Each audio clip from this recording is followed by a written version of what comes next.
মেয়েদের ভালো করে লেখাপড়া শেখাও, মেয়েদের ভালো করে লেখাপড়া শেখাও, লেখাপড়া শিখিয়ে তাদের দেশ গঠনে লাগাও গো, দেশ গঠনে লাগাও। মেয়েরা আজ পিছিয়ে নেই কোনো কাজেতে, মেয়েরা আজ পিছিয়ে নেই কোনো কাজেতে। মেয়েদের ভালো মন্দ জানতে হবে মা বাবাকে, ও গো মা বাবাকে। তাই তো বলি 18 বছর আগে মেয়েদের বিয়ে দেবে না।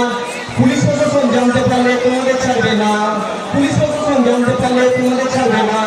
তাই তো বলি ছেলেদের 21 আর মেয়েদের 18 হলে, ছেলেদের 21 আর মেয়েদের 18 হলে তবেই তাদের দুজনের বিয়ে দেয়া চলে, ও বিয়ে দেয়া চলে। আমার এই কথাটি মনে রেখো ভাই, আমার এই কথাটি মনে রেখো ভাই। বাল্যবিবাহের সবার সাহায্য চাই, ও সাহায্য চাই। মনে রাখবেন এটা কারণ একা কাজ না।